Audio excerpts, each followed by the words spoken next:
বৃন্দাবনের পবিত্র ভূমিতে, যেখানে যমুনার ঢেউ পাথরের গায়ে আছড়ে পড়ে এক মধুর সঙ্গীতের সৃষ্টি করে, সেখানে করণ নামে এক যুবক থাকত। তার জীবন দারিদ্র্যের গভীর ছায়ায় ঢাকা ছিল, কিন্তু তার মন যমুনার ধারার মতোই নির্মল ও পবিত্র ছিল। সে প্রতিদিন সকালে মন্দিরের সিঁড়িগুলো পরিষ্কার করত এবং ভক্তদের জন্য জল বয়ে আনত। সমাজের চোখে সে কেবল একজন অনাথ এবং সাধারণ মজুর ছিল, যাকে কেউ চিনত না। কিন্তু তার ভেতরে করুণার এমন এক সাগর বইত যা দুনিয়া দেখতে পাচ্ছিল না। সেদিন রাতে আকাশ থেকে মেঘেরা যেন প্রলয় ডাকার প্রতিজ্ঞা করেছিল। মুষলধারে বৃষ্টি পুরো শহরকে নিজের কবলে নিয়েছিল এবং যমুনার জলস্তর ভয়ানক গতিতে উপরে বাড়ছিল। করণ নিজের ছোট্ট কুঁড়েঘরের কোণে বসে নিজের বৃদ্ধা ও অন্ধ দাদির পা টিপে দিচ্ছিল। হাওয়া এত তেজ ছিল যে তার ভয় করছিল যে তার কাঁচা ছাদ যে কোনো সময় উড়ে যেতে পারে। চারদিকে অন্ধকার ছিল এবং কেবল বিজলির গর্জনই সেই নিস্তব্ধতাকে মাঝে মধ্যে চিরে দিচ্ছিল। হঠাৎ ঢেউয়ের শব্দের মাঝে করণ এক হালকা এবং যন্ত্রণাদায়ক আওয়াজ শুনতে পেল। তার মনে হল যেন কেউ সাহায্যের জন্য ডাকছে, যে মৃত্যুর খুব কাছে পৌঁছে গেছে। সে এক মুহূর্ত দেরি না করে নিজের পুরনো ছেঁড়া চাদরটি তুলে নিল এবং প্রবল বৃষ্টির মধ্যে বাইরে বেরিয়ে পড়ল। তার দাদি তাকে আটকানোর চেষ্টা করলেন, কিন্তু করণের ভেতরের মনুষ্যত্ব তাকে চুপ করে বসে থাকতে দিচ্ছিল না। সে কাদা আর পাথরের উপর পিছলে যেতে যেতে নদীর ধারের দিকে ছুটতে লাগল, যেখানে ঢেউগুলো নিজের বিকরাল রূপ দেখাচ্ছিল। নদীর ধারে বড় বড় পাথরের মাঝে একটি সাদা রঙের কাপড় জলের স্রোতের সাথে আটকে থাকতে দেখা গেল। যখন করণ কাছে পৌঁছল, তখন তার গায়ে কাঁটা দিয়ে উঠল। সেখানে এক সুন্দরী যুবতী রক্তাক্ত অবস্থায় পড়েছিল এবং তার অর্ধেক শরীর বরফ শীতল জলে ডুবেছিল। তার মাথা থেকে রক্ত বের হচ্ছিল এবং তার শ্বাস-প্রশ্বাস খুব ধীর গতিতে চলছিল। মনে হচ্ছিল যে সে কোনো ভয়াবহ দুর্ঘটনার শিকার হয়েছে এবং ভাগ্য তাকে এই নির্জন কিনারায় ছুঁড়ে ফেলেছে। করণ কোনো দ্বিধা না করে তাকে নিজের শক্ত কাঁধে তুলে নিল। যুবতীর শরীর ঠান্ডায় পাথরের মতো ঠান্ডা হয়ে গিয়েছিল এবং তার দামি রেশমি পোশাক ছিঁড়ে যাওয়ার কারণে তার নাজুকতা প্রকাশ পাচ্ছিল। করণ জানত যে যদি সে তাকে তক্ষুনি ওম এবং প্রাথমিক চিকিৎসা না দেয়, তবে সে রাত শেষ হওয়ার আগেই দম ফুরিয়ে ফেলবে। সে সাবধানে পা বাড়িয়ে পাহাড়ি রাস্তায় চড়তে লাগল, যখন বৃষ্টির ফোঁটাগুলো তার মুখে চাবুকের মতো আছড়ে পড়ছিল। যখন সে নিজের কুঁড়ে ঘরে পৌঁছল, তার অন্ধ দাদি কেবল তার পায়ের শব্দ থেকেই পরিস্থিতির গাম্ভীর্য বুঝে নিলেন। তিনি তক্ষুনি আগুন জ্বালাতে করণকে সাহায্য করলেন এবং নিজের পুরনো ছেঁড়া শাড়িগুলো গরম করার জন্য দিয়ে দিলেন। করণ খুব সাবধানে যুবতীর ক্ষতগুলো পরিষ্কার করল এবং জঙ্গল থেকে আনা ভেষজ লতা পাতার প্রলেপ লাগাল। সে এর আগে কখনো কোনো নারীকে এভাবে স্পর্শ করেনি, কিন্তু এই সময় তার মনে কেবল একটিই চিন্তা ছিল, একটি অমূল্য জীবন রক্ষা করা। সারা রাত করণ সেই যুবতীর পাশে বসে রইল, যে অচৈতন্য অবস্থায় বিড়বিড় করছিল এবং থরথর করে কাঁপছিল। তার কবজিতে বাঁধা সোনার বালা এবং গলায় চকচকে হিরে এই কথার প্রমাণ ছিল যে সে কোনো উচ্চ বংশের মানুষ।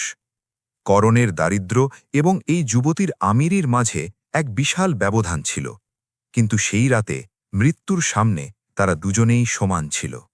সে সারা রাত ভগবান কৃষ্ণের কাছে তার সুস্থতার প্রার্থনা করল, কারণ সে জানত যে কর্মই হল সবথেকে বড় ধর্ম। পরের দিনের প্রথম আলো যখন কুঁড়েঘরের ফাঁক ফোকর দিয়ে ভেতরে এলো, তখন যুবতী ধীরে ধীরে চোখ মেলল। সে ঘাবড়ে গিয়ে চারদিকে তাকাল, কিন্তু তার চোখে কোনো চেনা চেনা ভাব ছিল না। যখন করণ তাকে ভরসা দিয়ে বসানোর চেষ্টা করল, তখন সে খুব ধীর গলায় জিজ্ঞাসা করল যে সে কে এবং কোথায় আছে। করণ এটা জেনে গভীর ধাক্কা খেল যে আঘাত এত গভীর ছিল যে সে নিজের পরিচয় এবং অতীত পুরোপুরি হারিয়ে ফেলেছে। গ্রামের কিছু লোক যখন শুনল যে করণ এক অজানা মেয়েকে বাড়িতে নিয়ে এসেছে, তখন তারা নানা ধরনের কথা বলতে লাগল। লোকেরা তার চরিত্রের ওপর কলঙ্ক দিতে শুরু করল এবং বলল যে এই মেয়ে তার জন্য দুর্ভাগ্য বয়ে আনবে। কিন্তু করণের উদ্দেশ্য পাহাড়ের মতো মজবুত ছিল। সে কারোর পরোয়া না করে এটা ঠিক করে নিল যে যতক্ষণ না সে পুরোপুরি সুস্থ হয়ে উঠছে এবং তার নিজের বাড়ি মনে পড়ছে, সে তার দেখাশোনা করবে। এটাই ছিল তার জীবনের পরীক্ষা। যুবতীর চোখে কেবল ভয় আর শূন্যতা ছিল, যেন কোনো জ্বলন্ত প্রদীপ হঠাৎ নিভে গেছে। সে বারবার কাঁদতে লাগত এবং নিজের মাথা ধরে বসে থাকত। করণ তাকে যমুনার ঢেউ দেখার জন্য নিয়ে যেত এবং তাকে শান্তি দেওয়ার চেষ্টা করত। সে অনুভব করল যে এই অজানা মেয়েটির কষ্ট এখন তার নিজের কষ্ট হয়ে দাঁড়িয়েছে। সে জানত না যে এটা ভাগ্যের খেলা নাকি গত জন্মের কোনো ঋণ যা তাকে এখন শোধ করতে হচ্ছে। সময় ধীরে ধীরে কাটতে লাগল, কিন্তু সেই যুবতীর স্মৃতির কোনো টুকরোই ফিরে এলো না। সে করণের ঘরের সাদামাটা জীবনকে আপন করে নিতে শুরু করেছিল, যদিও তার হাতের কোমলতা বলে দিচ্ছিল যে সে আগে কখনো কোনো কাজ করেনি। করণ তাকে প্রেমা বলে ডাকতে শুরু করল, কারণ তার উপস্থিতি তার শূন্য জীবনে এক নতুন আশা ভরে দিয়েছিল। এখন তাদের সকাল মন্দিরের আরতি এবং সন্ধ্যের প্রার্থনাগুলোর মাঝে একে অপরকে বোঝার চেষ্টায় কাটতে লাগল। তাদের কুঁড়েঘর এখন কেবল কাঠ আর মাটির কাঠামো রইল না, বরং তা এমন এক জায়গা হয়ে গেল যেখানে দুই অচেনা আত্মা একে অপরের ভরসা হচ্ছিল।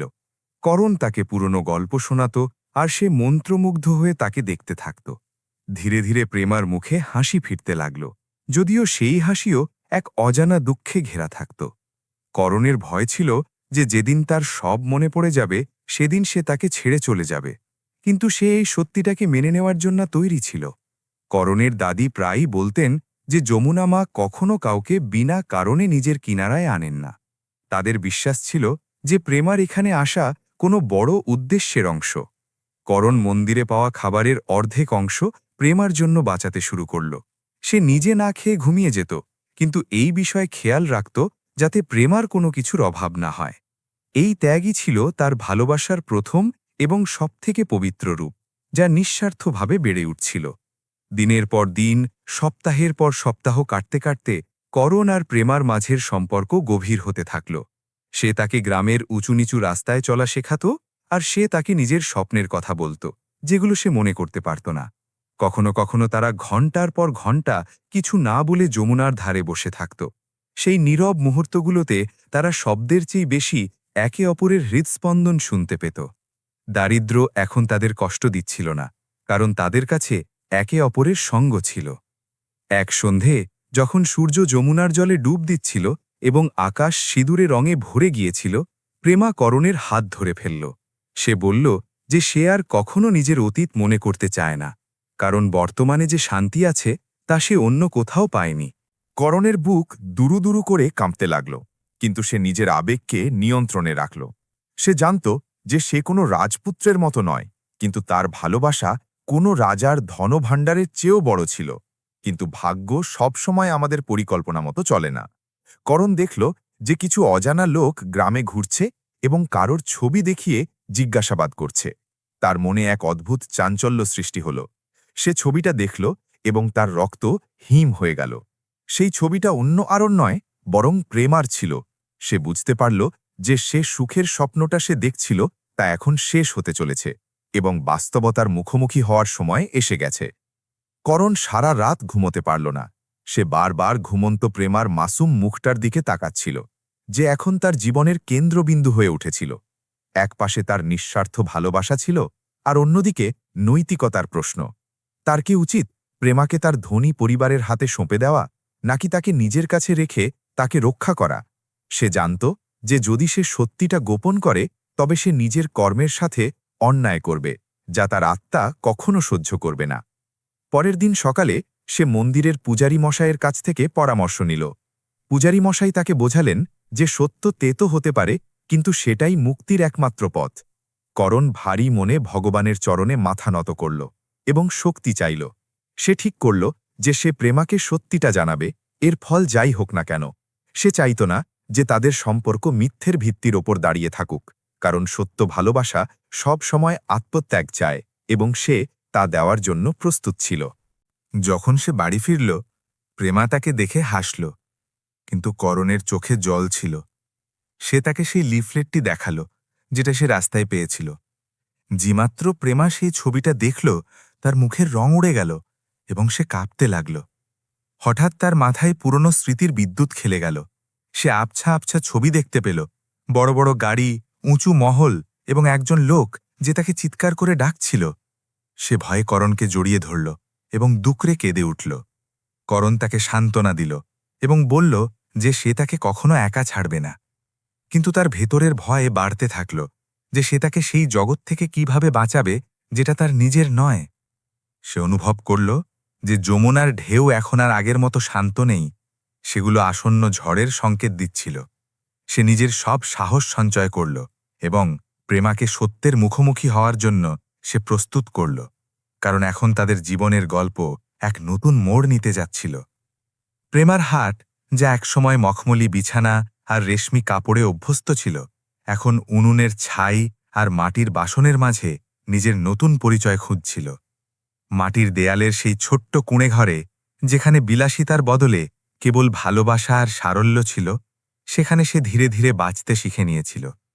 করণ যখন প্রতিদিন সকালে তাকে উনুন ধরাতে দেখত, তখন তার মনটা ভরে উঠত। তার খুব কষ্ট হতো যে রাজকুমারীর মতো দেখতে একটা মেয়েকে এমন দারিদ্র্যের মধ্যে থাকতে হচ্ছে, কিন্তু প্রেমার চোখে এক অদ্ভুত তৃপ্তি ছিল যা সে আগে কখনো দেখেনি। শুরুতে প্রেমার জন্য জলের কলসি তোলা বা শিলপাটায় মশলা পেশা খুব কঠিন ছিল। তার হাতে ফোঁসকা পড়ে গিয়েছিল, যা দেখে করণের রাতে ঘুম আসত না। সে চুপি চুপি জঙ্গল থেকে ভেষজ লতাপাতা নিয়ে আসত আর তার ক্ষতে প্রলেপ লাগিয়ে দিত। যন্ত্রণায় যখন সে কোঁকিয়ে উঠত, তখন করণের মনে হতো যেন সে সব বোঝা নিজের ওপর নিয়ে নেয়। কিন্তু প্রেমা হার মানার পাত্রী ছিল না। সে কেবল ঘরের কাজই শেখেনি, বরং করণের বৃদ্ধা দাদির সেবা করাকেও নিজের ধর্ম বানিয়ে নিয়েছিল। দাদি, যার চোখের জ্যোতি হারিয়ে গিয়েছিল, তিনি প্রেমার মনের পবিত্রতা নিজের অন্তর্দৃষ্টি দিয়ে অনুভব করতে পারতেন। তিনি প্রায়ই প্রেমার মাথায় হাত রেখে বলতেন, মা, হয়তো তুই নিজের নাম ভুলে গেছিস, কিন্তু তোর আত্মা অনেক উঁচুতে। প্রেমার কাছে দাদির গল্পের মধ্যে এমন এক শান্তি ছিল যা হয়তো সে তার বিশাল প্রাসাদেও কখনো পায়নি। সে ঘণ্টার পর ঘণ্টা দাদির কাছে বসে পুরনো ঐতিহ্য আর রীতিনীতির কথা শুনত এবং অনুভব করত যে এই পরিবারের সাথে তার কোনো পুরনো সম্পর্ক আছে। গ্রামের অন্য মহিলারা যখন নদীতে কাপড় ধুতে যেত, তখন প্রেমাকে দেখে নিজেদের মধ্যে কানাঘুষো করত। তারা তার ফর্সা গায়ের রং আর কথা বলার ধরন নিয়ে মজা ওড়াত, কিন্তু প্রেমা কখনো তাদের পাল্টানো জবাব দেয়নি। সে শিখেছিল যে সম্মান শব্দ দিয়ে নয়, বরং কর্ম দিয়ে অর্জন করতে হয়। ধীরে ধীরে তার নম্রতা সেই কঠোর হৃদয়ের মহিলাদের মনকেও গলিয়ে দিল। এখন তারা তাকে নদীর মেয়ে বলতে শুরু করেছিল এবং মাঝে মধ্যে নিজের বাড়ি থেকে কিছু শস্য বা টাটকা সবজিও এনে দিত। করণ এখন আগের চেয়ে বেশি পরিশ্রম করতে শুরু করেছিল, কারণ সে প্রেমাকে সেই সব ছোট্ট ছোট্ট খুশি দিতে চাইত যার সে হকদার ছিল। সে দিনে মন্দিরে কাজ করত আর রাতে পাহারাদারের কাজে চলে যেত, যাতে কিছু বাড়তি টাকা আয় করতে পারে।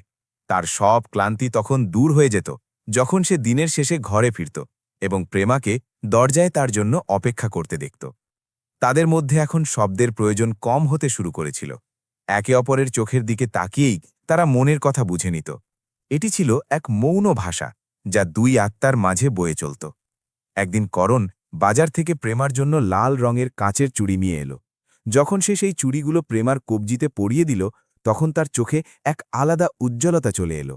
প্রেমা সেই সাধারণ চুড়িগুলোর দিকে এমনভাবে তাকিয়ে থাকল যেন ওগুলো পৃথিবীর সবথেকে দামি হীরা। সেই মুহূর্তে সে অনুভব করল যে সুখ কোনো বড় বস্তুর মধ্যে থাকে না, বরং দেওয়ার মানুষের নিয়তের মধ্যে থাকে। সে করণের হাত নিজের কপালে ছোঁয়াল এবং নিঃশব্দে নিজের কৃতজ্ঞতা প্রকাশ করল, যা করণের ভেতরে এক নতুন আত্মবিশ্বাস জাগিয়ে দিল। যমুনার আরতির সময় যখন পুরো আকাশ প্রদীপের আলোয় ঝলমল করে উঠত, করণ আর প্রেমা একসাথে ঘাটে বসত। প্রেমা মন্ত্রের ধ্বনিতে এক অদ্ভুত আপন ভাব অনুভব করত। তার মনে হতো যেন এই শব্দগুলো সে আগেও শুনেছে, কিন্তু তার স্মৃতিগুলো এক ঝাপসা জানলার ওপারে লুকিয়েছিল। করণ তাকে বলত যে যমুনা মা সবাইকে আপন করে নেন, সে ধনী হোক বা দরিদ্র। এটাই ছিল সেই দর্শন যা প্রেমাকে বর্তমান পরিস্থিতির সাথে মানিয়ে নিতে সাহায্য করেছিল এবং তাকে শান্তি দিয়েছিল। দাদি প্রায়ই কর্ম আর পুনর্জন্মের কথা বলতেন, যা প্রেমার মনকে খুব প্রভাবিত করত। তিনি বলতেন যে আমরা এই জীবনে যা কিছু ভোগ করি তা আমাদের গত জন্মের কর্মের ফল।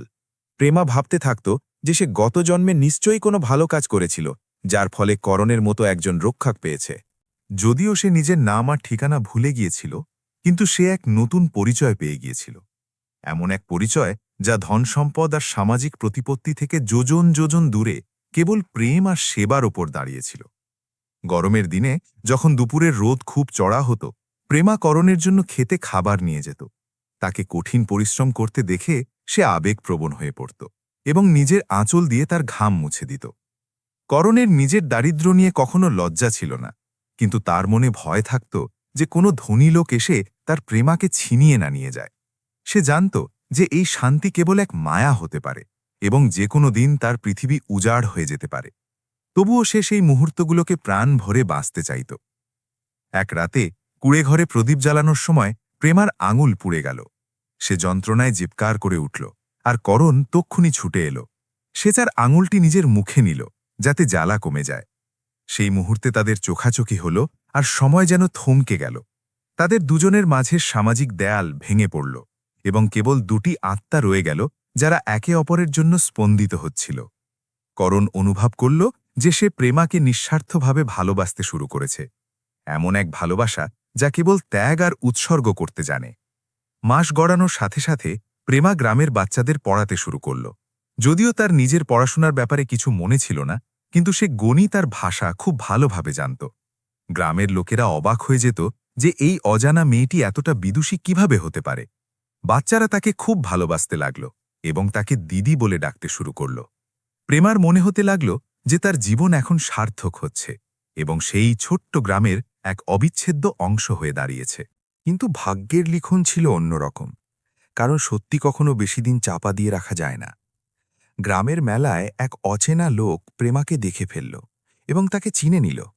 সেই লোক শহর থেকে এসেছিল এবং সে সেই মেয়েটির ছবি খবরের কাগজে দেখেছিল।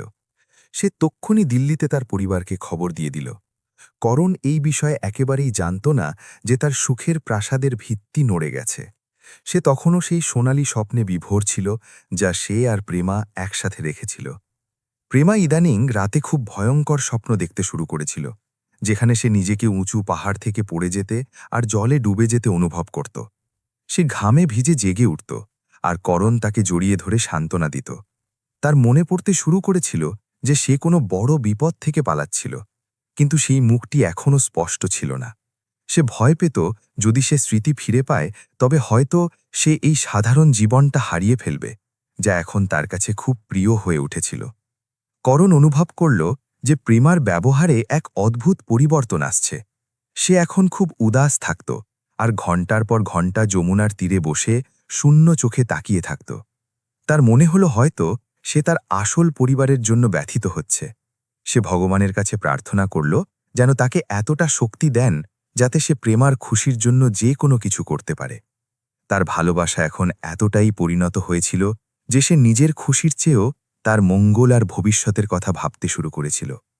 এক সন্ধে যখন সূর্যের শেষ রশ্মি বিদায় নিচ্ছিল, করণ প্রেমাকে জিজ্ঞাসা করল যে সে কি সত্যি এখানে সুখী। প্রেমা তার চোখের দিকে গভীরভাবে তাকাল এবং বলল যে যেখানে তুমি আছো সেখানেই আমার সুখ। করণের কাছে এই কথার কোনো উত্তর ছিল না। সে কেবল তার হাত ধরে নিল। সে জানত যে আগামী সময় খুব কঠিন হতে চলেছে এবং তাদের বড় পরীক্ষা দিতে হবে। কিন্তু সেই মুহূর্তে তারা দুজনেই কেবল একে অপরের ছিল, আর জগৎ ছিল অনেক দূরে। অবশেষে সেই দিনটা এসেই গেল যখন শহর থেকে কিছু বড় গাড়ি গ্রামের কাঁচা রাস্তায় ধুলো উড়িয়ে পৌঁছল।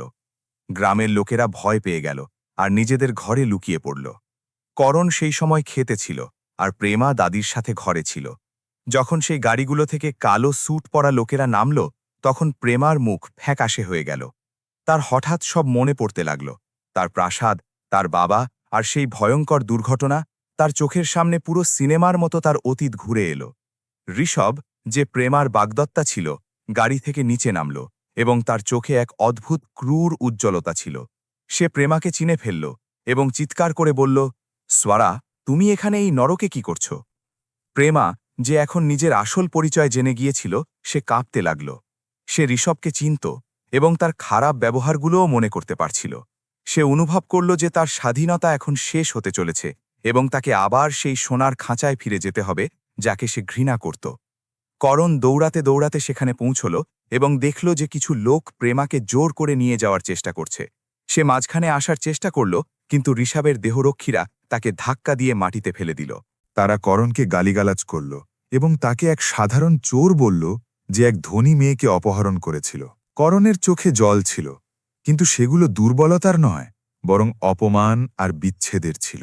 সে প্রেমার দিকে তাকালো, যে নিরুপায় হয়ে তাকে ডাকছিল। ঋষভ করণকে লাথ মারল এবং বলল যে সে তাকে জেলে পাঠিয়ে দেবে, কিন্তু করণ শান্ত থাকল। সে কেবল প্রেমার মঙ্গলের জন্য দোয়া করল। সে অনুভব করল যে তার কর্ম পূর্ণ হয়েছে। সে একটি প্রাণ বাঁচিয়েছিল এবং তাকে তার আপনজনদের কাছে পৌঁছে দিয়েছিল। যদিও তার বুক ভেঙে গিয়েছিল, কিন্তু সে জানত যে এক গরিব মজুর আর এক আরবপতির মেয়ের মাঝে কোনো ভবিষ্যৎ হতে পারে না। সে নিজের চোখের জল মুছল এবং সেই তেতো সত্যকে মেনে নেওয়ার চেষ্টা করল যা তার সামনে দাঁড়িয়েছিল। গাড়িগুলো চলে যেতেই পুরো গ্রামে নিস্তব্ধতা নেমে এলো। কেবল করণের ডুকরে কাদার শব্দ শোনা যাচ্ছিল। তার দাদি তাকে সাহারা দিলেন এবং বললেন যে বেটা, তুই তোর ধর্ম পালন করেছিস, এখন ভগবান নিজের কাজ করবেন।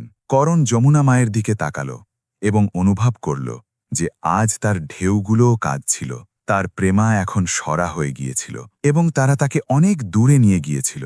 সে জানত না যে সে আর কখনো তাকে দেখতে পাবে কিনা, কিন্তু তার স্মৃতিগুলো সব সময় তার সাথে থাকবে। গাড়িগুলো চলে যাওয়ার পর যে ধুলো উড়ল তা করণের চোখে জ্বালা ধরিয়ে দিচ্ছিল, কিন্তু তার আসল যন্ত্রণা ছিল তার বুকের ভেতরে। সে সেখানেই কাঁচা রাস্তার ওপর পড়ে থাকল, যেখানে ঋষভের জুতোর ছাপ এখনো মাটিতে গভীরভাবে গেঁথেছিল। গ্রামের লোকেরা দূরে দাঁড়িয়ে তাকে দেখছিল, কিন্তু কারুরই এগিয়ে এসে তাকে সাহারা দেওয়ার সাহস ছিল না।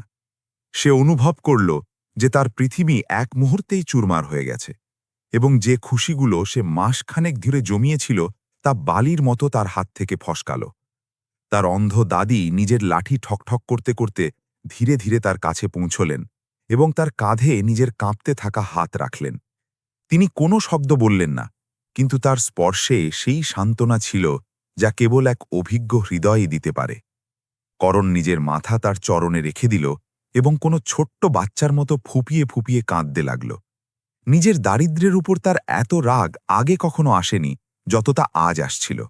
তার মনে হল যে বিধাতা তাকে এক সুন্দর স্বপ্ন দেখিয়ে আবার অনন্ত অন্ধকারে ঠেলে দিয়েছেন। কুঁড়েঘরের ভেতরের নিস্তব্ধতা এখন করণকে দংশন করতে লাগল, কারণ প্রতিটা কোণ তাকে প্রেমার কথা মনে করিয়ে দিচ্ছিল। উনুনের পাশে রাখা সেই খালি থালা আর দেয়ালে টাঙানো তার পুরনো ওড়না সবকিছু তার অনুপস্থিতির কথা চিৎকার করে জানান দিচ্ছিল। করণ মাটিতে পড়ে থাকা সেই লাল কাঁচের চুড়ির টুকরোগুলো দেখল, যা ঋষভের ধাক্কাধাক্কিতে ভেঙে গিয়েছিল। সে সেই টুকরোগুলো খুব মমতা দিয়ে তুলে নিল, যেন ওগুলো তার নিজের হৃদয়ের টুকরো। সে বুঝে উঠতে পারছিল না যে সে এখন কার জন্যে বাঁচবে। দাদি তাকে বুঝিয়ে বললেন যে বেটা, কর্মের চাকা কখনো থামে না, আর যা তোর তা ফিরে আসবেই। কিন্তু করণের মন শান্ত হচ্ছিল না। তার বারবার প্রেমার সেই মুখটা মনে পড়ছিল যখন সে ভয়ে কাঁপছিল। তার মনে হচ্ছিল যে সে তাকে সেই নেকড়েদের মাঝে একা ফেলে এসেছে, যারা কেবল অর্থ আর দাপট চেনে। সে ঠিক করল যে সে দিল্লি যাবে। সেখানে রাস্তার ধুলোয় তাকে ভিক্ষে করতে হলেও সে যাবে। সে নিজের প্রেমাকে একবার নিশ্চয়ই দেখবে। ওদিকে দিল্লির এক আলিশান হাসপাতালের সাদা ঘরে সরা অর্থাৎ প্রেমাকে মেশিন আর ডাক্তারদের মাঝে রাখা হয়েছিল। তার বাবা মিস্টার শর্মা নিজের মেয়েকে ফিরে পেয়ে খুশি ছিলেন, কিন্তু তার এই বিষয়ে দুঃখ ছিল যে সে কোনো গরিবের ঘরে ছিল। ডাক্তাররা বললেন যে তার স্মৃতি ধীরে ধীরে ফিরে আসছে, কিন্তু সে এখনও গভীর শকে আছে। সরার চোখে সেই উজ্জ্বলতা গায়েব ছিল যা বৃন্দাবনের উপত্যকায় ছিল। তার নিজের ঘরের দামি সাজসজ্জার চেয়ে করণের কাঁচা কুঁড়েঘরের গন্ধ বেশি মনে পড়ছিল। ঋষভ সরার পাশে বসে তাকে বোঝানোর চেষ্টা করছিল যে সে এখন সুরক্ষিত এবং তার উচিত সেই বুনো ছেলেটাকে ভুলে যাওয়া। সরা যখন করণের নাম শুনল, তখন তার মাথায় পুরনো স্মৃতির এক বিদ্যুৎ খেলে গেল। তার মনে পড়ল কিভাবে করণ তাকে ডুবন্ত যমুনা থেকে বের করেছিল এবং কিভাবে সে নিজের খিদের তোয়াক্কা না করে তাকে খাইয়েছিল। সে ঋষভের দিকে তাকালো এবং তার ঘৃণা বোধ হল, কারণ ঋষভের চোখে কেবল সম্পত্তি হাতিয়ে নেওয়ার লোভ দেখা যাচ্ছিল। করণ নিজের পুরনো জামাকাপড়ের একটি পুটলি বানাল এবং তার দাদির আশীর্বাদ নিয়ে শহরের দিকে বেরিয়ে পড়ল। তার কাছে ট্রেনের টিকিটের জন্যও পর্যাপ্ত টাকা ছিল না, তাই সে এক মালগাড়িতে লুকিয়ে যাওয়ার সিদ্ধান্ত নিল। তার যাত্রা কেবল এক শহর থেকে অন্য শহরের ছিল না, বরং সে দারিদ্র্য থেকে আমিরির সেই দেওয়াল টপকানোর চেষ্টা করছিল যা সমাজ তৈরি করেছিল।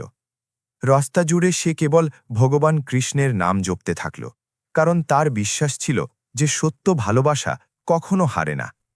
দিল্লির ভিড়ভাট্টা আর উঁচু উঁচু ইমারত দেখে করণ থতমত খেয়ে গেল, কারণ সে কখনো এত বড় আর শোরগোলপূর্ণ শহর দেখেনি।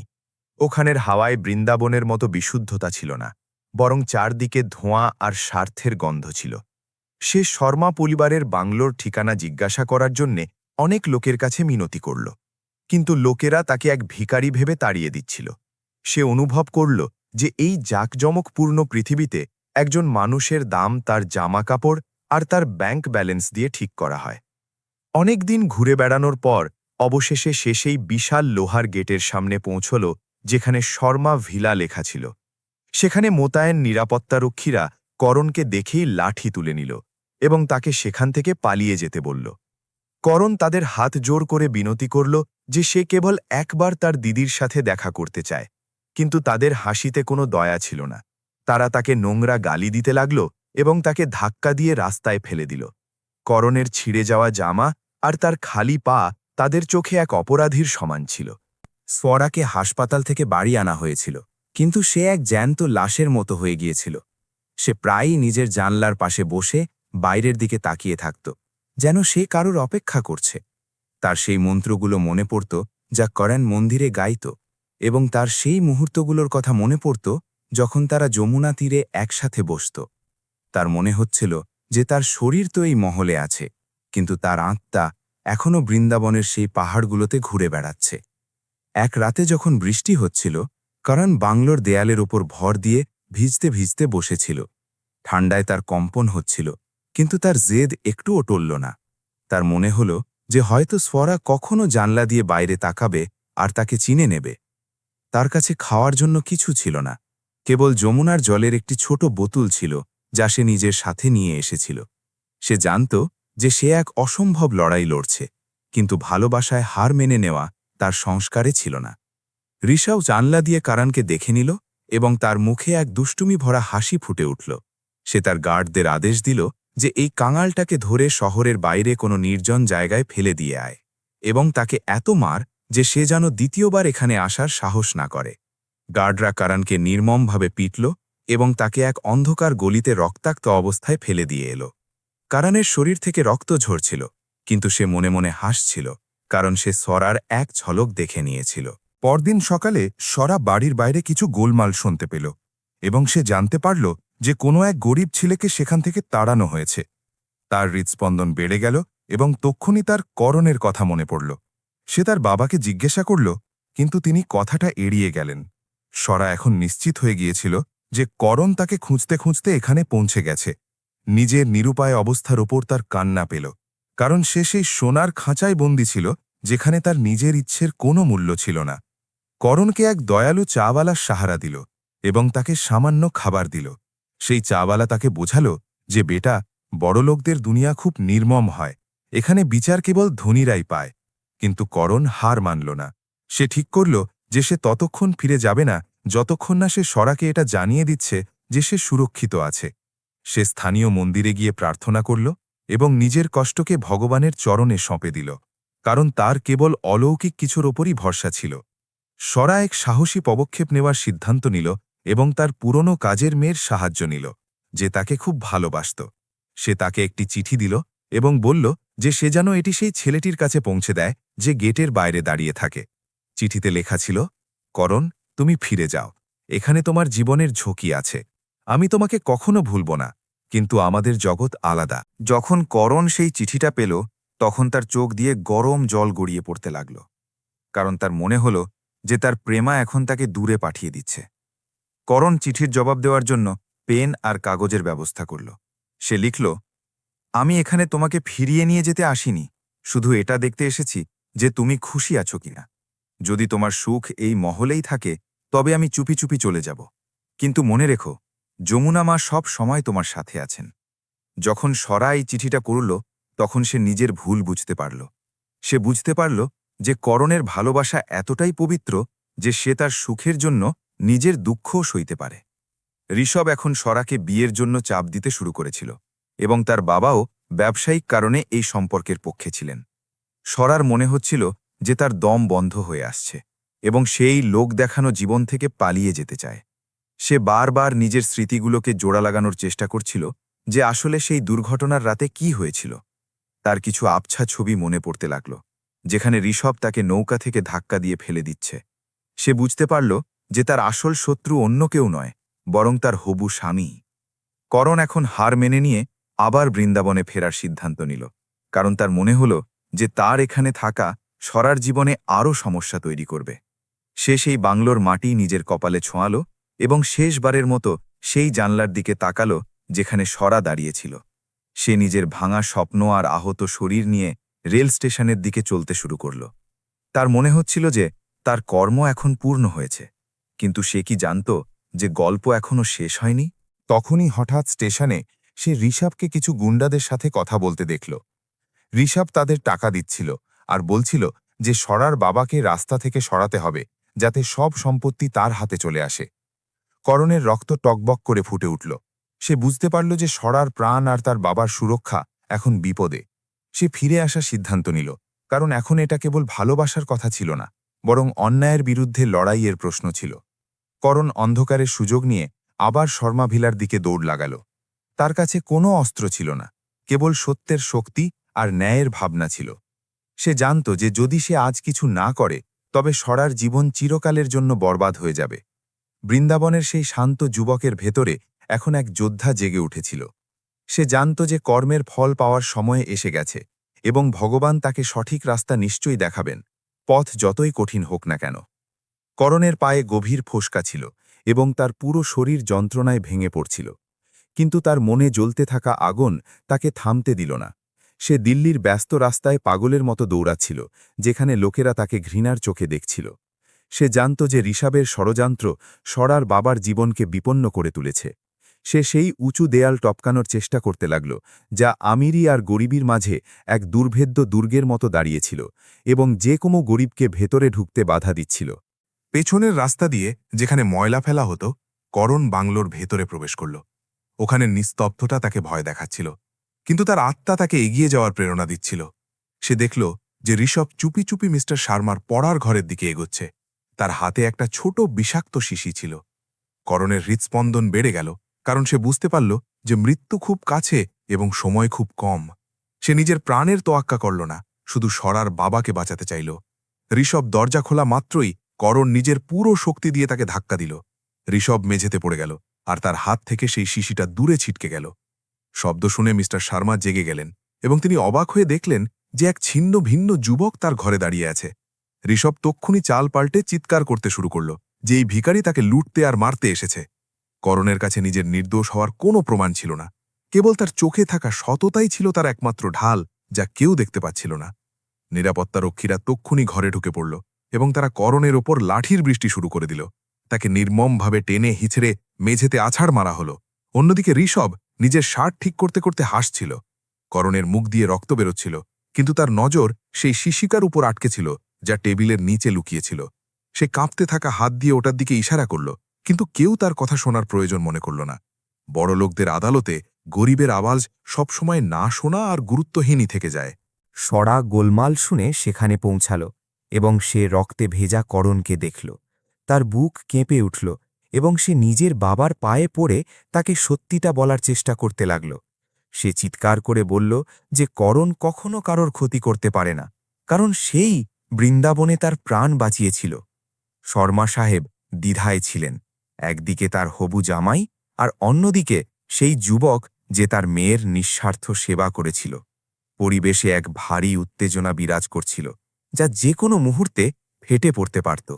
সরা হঠাৎ টেবিলের নিচে পড়ে থাকা সেই শিশিটা দেখে ফেলল, যা ঋষভ ফেলে দিয়েছিল। সে ওটা তুলে নিজের বাবাকে দেখাল এবং তক্ষুনি পুলিশ ডাকার দাবি জানাল। ঋষভের মুখ ফ্যাকাশে হয়ে গেল এবং তার ঘাবড়ে যাওয়া পরিষ্কার দেখা যেতে লাগল। সে পালানোর চেষ্টা করল, কিন্তু ততক্ষণে সরা বাড়ির বিশ্বস্ত চাকরদের সতর্ক করে দিয়েছিল। করণ মেঝেতে পড়ে পড়ে কেবল এটাই দেখছিল যে সত্যের জয় হচ্ছে, যদিও তার বিশাল দাম তার নিজের আহত শরীর মেটাচ্ছিল। পুলিশ আসার পর ঋষভের সব পুরনো কীর্তি সামনে আসতে লাগল। তার কল রেকর্ডস আর গুন্ডাদের সাথে তার গোপন সম্পর্ক সবার সামনে তার আসল রূপ প্রকাশ করে দিল।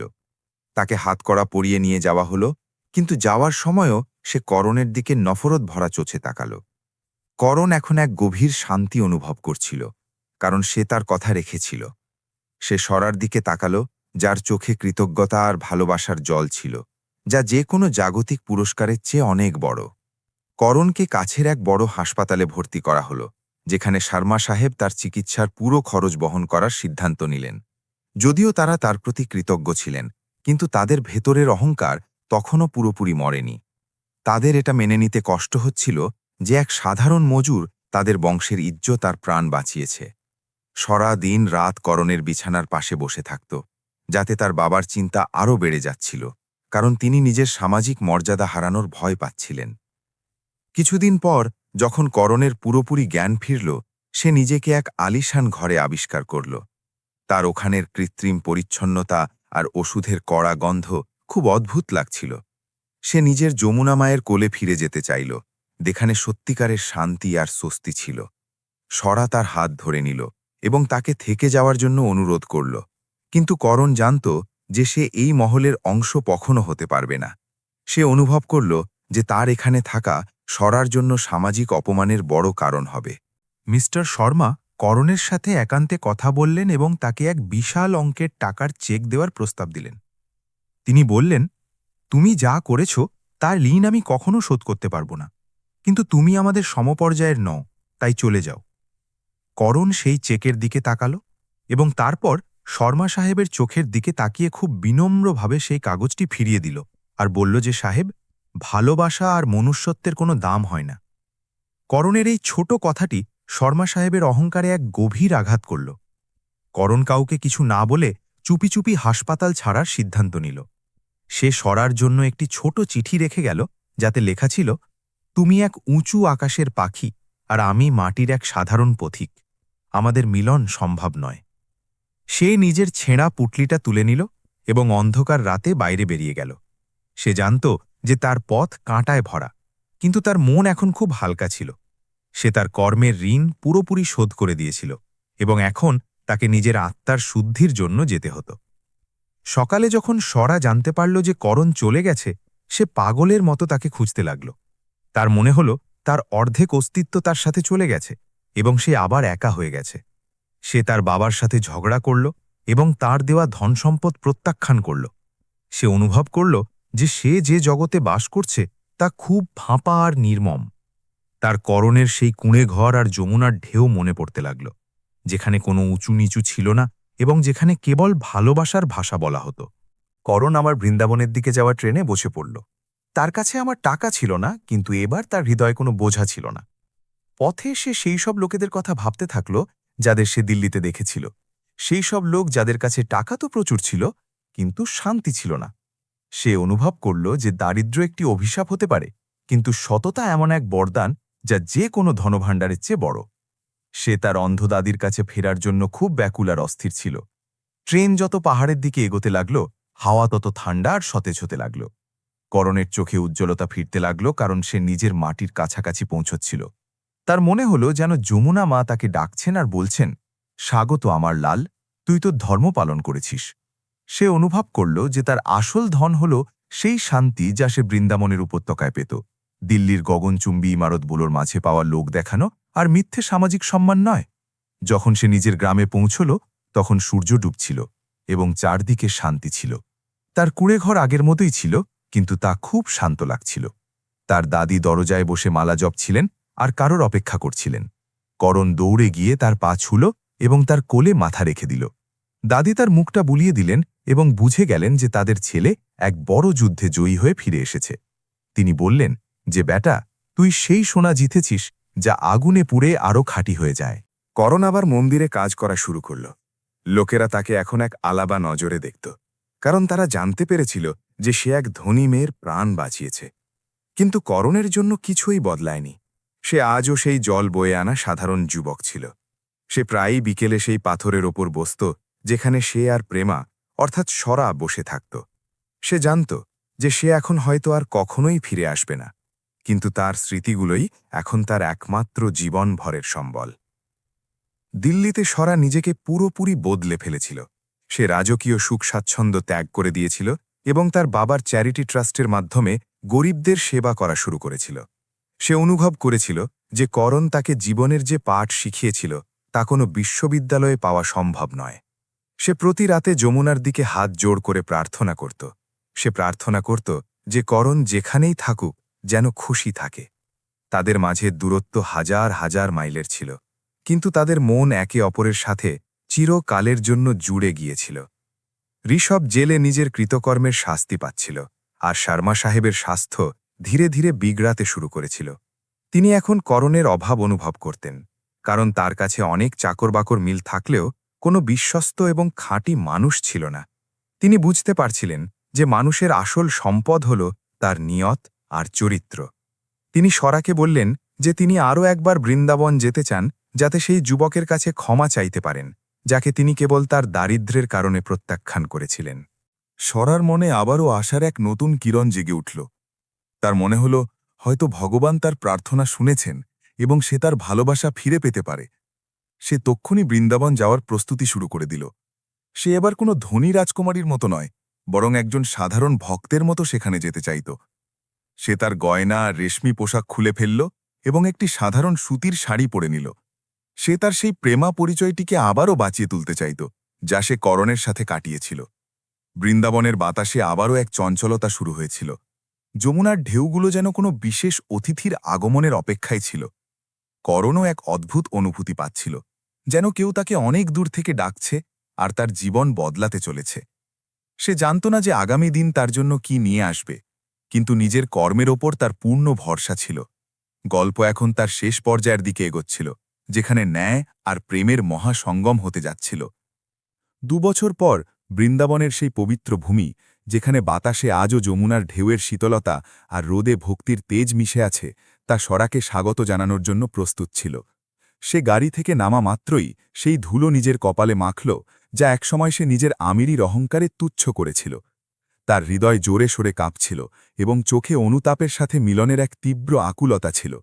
সে এখন আর সেই স্বরা ছিল না যে সোনার গয়নায় মোড়া থাকত, বরং সে কেবল প্রেমা ছিল যে নিজের অস্তিত্বকে খুঁজতে এসেছিল। স্বরা প্রথমেই সেই পুরনো কুড়েঘরের দিকে দৌড়ে গেল, যেখানে সে তার জীবনের সবথেকে সুন্দর আর খাঁটি দিনগুলো কাটিয়েছিল। কিন্তু সেখানে পৌঁছে তার বুক দমে গেল। কুড়েঘরের দরজা বন্ধ ছিল আর চারদিকে ঘাস গজিয়ে গিয়েছিল। তার মনে হল যেন সময় সেই জায়গাটিকে ভুলিয়ে দিয়েছে, যেখানে একসময় ভালোবাসার সুবাস মৌতাত ছড়াত। সে প্রতিবেশীদের জিজ্ঞাসা করে জানতে পারল যে করণ এখন আর সেখানে থাকে না। তার দাদির স্বর্গবাস কয়েক মাস আগেই হয়ে গিয়েছিল, আর তারপর থেকেই করণ সংসারের মায়া ত্যাগ করে সন্ন্যাসী হয়ে গিয়েছিল। এটা শুনে স্বরার পায়ের তলা থেকে মাটি সরে গেল এবং সে সেখানেই মাটিতে বসে ডুকরে কাঁদতে লাগল। তার মনে হল সে অনেক দেরি করে ফেলেছে এবং তার কর্ম তাকে সাজা দিচ্ছে। সে অনুভব করল তার ধন, সম্পদ আর নাম সবকিছুই বৃথা, কারণ সে সেই মানুষটিকে হারিয়ে ফেলেছে যে তাকে নিজের সাথে পরিচয় করিয়ে দিতে শিখিয়েছিল। তার বাবা মিস্টার শর্মা, যিনি তার পেছনে পেছনে এসেছিলেন, নিজের মেয়ের এই অবস্থা দেখে ভেতর থেকে ভেঙে পড়লেন। তিনি উপলব্ধি করলেন যে আসল দারিদ্র্য টাকার অভাব নয়, বরং আপনজনদের হারিয়ে ফেলা। হার মেনে স্বরা যমুনার মূল ঘাটের দিকে চলতে শুরু করল, যেখানে সন্ধ্যের আরতির প্রস্তুতি চলছিল। হাজার হাজার প্রদীপের আলো জলের ওপর ভাসছিল, যা দেখে মনে হচ্ছিল যেন তারাগুলো মাটিতে নেমে এসেছে। মন্ত্রোচ্চারণে পুরো পরিবেশ মুখরিত ছিল। তখনই তার নজর এক উঁচু পাথরের ওপর বসে থাকা এক যুবকের ওপর পড়ল, যে গেরুয়া বস্ত্র ধারণ করেছিল এবং তার চোখ বন্ধ ছিল। তার মুখে এমন এক শান্তি ছিল যা এই জগতের মনে হচ্ছিল না। স্বরা তাকে চিনে ফেলল। সে তার করণ। সে ধীরে ধীরে তার কাছে পৌঁছাল। তার গলা ধরে আসছিল আর শব্দগুলো ঠোঁটের কাছে এসে জমে গিয়েছিল। সে খুব ধীর গলায় ডাকল, করণ। যুবকটি ধীরে ধীরে চোখ মেলল এবং স্বরার ওপর নজর পড়া মাত্রই এক পলকের জন্য তার চোখে পুরনো উজ্জ্বলতা ফিরে এলো, কিন্তু পরক্ষণেই তা শান্ত হয়ে গেল। করণ উঠে দাঁড়িয়ে তাকে প্রণাম করল, যেন সে কোনো অজানা ভক্ত। তার এই নিরাসক্তি স্বরাকে ভেতর থেকে নাড়িয়ে দিল। সে বুঝতে পারল যে করণ এখন সেই জগতের অনেক উপরে উঠে গেছে, যেখানে মোহমায়ার বাস থাকে। স্বরা তার পায়ে পড়ে ক্ষমা চাইল এবং তাকে ফিরে যাওয়ার জন্য মিনতি করতে লাগল। সে বলল যে সে এখন আর সেই পুরনো স্বরা নয় এবং সে সবকিছু ত্যাগ করে দিয়েছে। করণ তাকে সাহারা দিয়ে তুলল এবং খুব মধুর স্বরে বলল, মা, এখানে কেউ কারোর নয়, আমরা সবাই কেবল যমুনা মায়ের সন্তান। যা হয়ে গেছে তা একটা স্বপ্ন ছিল, আর এখন যা আছে তাই সত্য। তুমি ফিরে যাও আর নিজের কর্তব্যের পালন করো, কারণ সেবাই সবথেকে বড় ধর্ম, আর সেটাই আমাদের ঈশ্বর পর্যন্ত নিয়ে যায়। মিস্টার শর্মাও এগিয়ে এলেন এবং তিনি করণের সামনে হাত জোড় করে নিজের ভুলের জন্য ক্ষমা চাইলেন। তিনি বললেন যে তিনি করণের নামে এক বড় হাসপাতাল আর স্কুল বানাতে চান, যাতে বৃন্দাবনের গরিবদের ভালো হয়। করণ হেসে বলল যে পুণ্যকাজ কখনো কোনো নামের মুখাপেক্ষী হয় না। সাহেব, যদি আপনার নিয়ত পরিষ্কার থাকে তবে ভগবান নিজেই আপনার পথপ্রদর্শক হবেন। করণের শব্দের ভেতরে যে গভীরতা ছিল তা শর্মা সাহেবের জীবনের প্রতি দৃষ্টিভঙ্গি চিরকালের জন্য বদলে দিল। সরা ঠিক করল যে সে আর দিল্লি ফিরে যাবে না। সে তার বাবাকে বলল যে সে এখানেই থেকে সেই হাসপাতাল আর স্কুল পরিচালনা করবে এবং গরিবদের সেবায় নিজের জীবন কাটাবে। করণ তাকে আশীর্বাদ করল আর বলল যে এটাই তার প্রকৃত কর্ম। যদিও তারা এখন স্বামী স্ত্রী রূপে একসাথে থাকতে পারত না, কিন্তু তাদের আত্মাগুলো এক মহান উদ্দেশ্যের জন্য জুড়ে গিয়েছিল। তাদের প্রেম এখন আর কেবল দুটি শরীরের মিলন ছিল না, বরং তা এক আধ্যাত্মিক তপস্যা হয়ে গিয়েছিল, যা অন্যের চোখের জল মোছানোর কাজে আসত। সময় গড়াতে থাকল আর বৃন্দাবনের সেই ছোট্ট গ্রামে এক বড় পরিবর্তন এলো। সরা করণের নির্দেশনায় এক সেবা আশ্রম প্রতিষ্ঠা করল, যেখানে অনাথ শিশু আর অসুস্থ বৃদ্ধ বৃদ্ধাদের বিনামূল্যে চিকিৎসা হতো। করণ মাঝে মধ্যেই সেখানে আসত আর বাচ্চাদের সংস্কার ও ধর্মের শিক্ষা দিত। লোকেরা তাদের জুটিকে দেখলে ভগবান কৃষ্ণ আর রাধার কথা মনে করত, যারা ত্যাগ আর সেবার মাধ্যমে দুনিয়াকে ভালোবাসার পাঠ শিখিয়েছিলেন। তাদের কাহিনী এখন পুরো উত্তরপ্রদেশে এক দৃষ্টান্ত হয়ে দাঁড়িয়েছিল। এক সন্ধে যখন সূর্য যমুনার আড়ালে লুকাচ্ছিল, করণ আর সরা ঘাটের সিঁড়িতে একসাথে বসেছিল। তাদের মাঝে এখন কোনো পর্দা ছিল না, না আমিরির না গরিবীর। সরা করণকে জিজ্ঞাসা করল যে তার কি কখনো সেই দিনগুলোর কথা মনে পড়ে যখন তারা কুঁড়ে ঘরে থাকত। করণ শান্তভাবে যমুনার দিকে তাকিয়ে বলল, স্মৃতি তো কেবল মনের ভ্রম সরা। সত্যি তো এই যে আমি কখনো তোমার থেকে আলাদা হইনি, কারণ তুমি আমার প্রতিটা প্রার্থনা আর প্রতিটা সেবার মাঝে জীবিত ছিলে। সরার চোখে খুশির জল চলে এলো, কারণ সে অনুভব করল যে তার প্রেম এখন সফল হয়েছে। সে যা খুঁজছিল তা সব কিছুই পেয়ে গিয়েছিল, শান্তি, সন্তোষ আর এমন এক সঙ্গী যে আত্মার স্তরে তার সাথে ছিল। সে বুঝতে পারল যে তার দুর্ঘটনা আর স্মৃতি চলে যাওয়া কোনো দৈব দুর্ঘটনা ছিল না, বরং ঈশ্বরের এক পরিকল্পনা ছিল, যাতে সে তার জীবনের আসল উদ্দেশ্য চিনতে পারে। কর্মের চাকা ঘুরে সেখানেই ফিরে এসেছিল যেখান থেকে তার নতুন যাত্রা শুরু হয়েছিল। করণের স্বাস্থ্য ধীরে ধীরে অবনতি হতে শুরু করেছিল, কারণ সে নিজের শরীরকে অনেক কষ্ট দিয়েছিল এবং দিন রাত অন্যের সেবায় নিয়োজিত থাকত। সে সরাকে বলল যে তার সময় এখন ঘনিয়ে আসছে এবং সে চায় তার চিতাভস্য যমুনায় বিসর্জন দেওয়া হোক। সরা সাহস হারাল না এবং তার শেষ ইচ্ছেকে নিজের সংকল্প বানিয়ে নিল। সে কথা দিল যে সে করণের শুরু করা কাজগুলোকে কখনো থামতে দেবে না। তাদের দুজনের মাঝে এক মৌন চুক্তি হয়েছিল, যা মৃত্যুর থেকেও ঊর্ধ্বে এবং অটুট ছিল। সেই শেষ রাতে যখন চাঁদ পূর্ণ উজ্জ্বলতায় জ্বলছিল, করণ তার দেহ ত্যাগ করল। তার মুখে সেই অলৌকিক শান্তি ছিল যা সে তার সাধনার সময় পেয়েছিল। পুরো গ্রাম ভেঙে পড়ল আর সবার চোখে জল ছিল, কারণ তারা তাদের সবথেকে বড় রক্ষককে হারিয়ে ফেলেছিল। সরা নিজেই তার চিতায় অগ্নিসংযোগ করল, যা সমাজের পুরনো নিয়ম ভেঙে ফেলার মতো এক সাহসী পদক্ষেপ ছিল। আগুনের শিখা যখন আকাশের দিকে উঠতে থাকল, তার মনে হল যেন করণের আত্মা তাকে আশীর্বাদ করছে আর তাকে শক্তি যোগাচ্ছে। করণের চলে যাওয়ার পর সরা আরও দৃঢ়তার সাথে সেবা কাজে লেগে পড়ল। সে কখনো অন্য কোনো বিবাহ করেনি এবং নিজের পুরো জীবন সাদা শাড়ি পরে সারল্যের সাথে কাটিয়ে দিল। সে প্রতিদিন সকালে যমুনা স্নান করত আর করণের সমাধিতে ফুল অর্পণ করত। তার কাছে করণ মরেনি, বরং সে বাতাসের ঝাপটায়, জলের ঢেউয়ে আর সেই সব শিশুদের হাসিতে মিশে গিয়েছিল যাদের সে পড়াত। তার প্রেমা এখন এক অমর জ্যোতি হয়ে গিয়েছিল, যা অন্ধকারে ডুবে থাকা মানুষদের পথ দেখাত। বহু বছর পর সরা যখন বৃদ্ধা হয়ে গেল, সে প্রায়ই যমুনা তীরে বসে সেই পুরনো কথাগুলো মনে করত। তার মনে পড়ত কিভাবে এক গরিব ছেলে এক অজানা মেয়ের প্রাণ বাঁচিয়েছিল, আর কিভাবে সেই একটি ঘটনা হাজার হাজার মানুষের জীবন বদলে দিয়েছিল। সে উপলব্ধি করল যে প্রেমের মানে কেবল পাওয়া নয়, বরং নিজেকে পুরোপুরি বিলিয়ে দেওয়া, যাতে অন্যেরা বাঁচতে পারে। এটাই জীবনের পরম সত্য। সেটিই ছিল সেই সর্বোচ্চ বলিদান, যা সে করণের থেকে শিখেছিল এবং যাকে সে নিজের জীবনের ভিত্তি ও সত্য হিসেবে গ্রহণ করেছিল। অবশেষে এক শান্ত সকালে সরাও তার শেষ নিঃশ্বাস ত্যাগ করল। তাকে সেই একই স্থানে সমাধি দেওয়া হল যেখানে করণের চিতা জ্বালানো হয়েছিল। বলা হয় যে আজও বৃন্দাবনের রাতগুলোতে যখন জোরে হাওয়া বয়, তখন যমুনার ঢেউ থেকে এক মধুর সঙ্গীত শোনা যায়। মানুষ বলে সেটি করণ আর প্রেমার আত্মার মিলন, যা এখন সব বন্ধন থেকে মুক্ত। তাদের কাহিনী প্রেম, ত্যাগ আর কর্মের সেই নীতিরই জয়গান গায়, যা যুগ যুগ ধরে এই পবিত্র ভূমিতে প্রতিধ্বনিত হতে থাকবে। এই পৃথিবীতে ধন সম্পদ আসে আর চলে যায়, রাজত্ব মিটে যায়, কিন্তু নিঃস্বার্থভাবে করা কর্ম অমর হয়ে থাকে। করণ আর সরার গল্প কেবল এক গরিব ছেলে আর ধনী মেয়ের প্রেমকথা ছিল না, বরং এটি ছিল মানবতার জয়ের গাথা।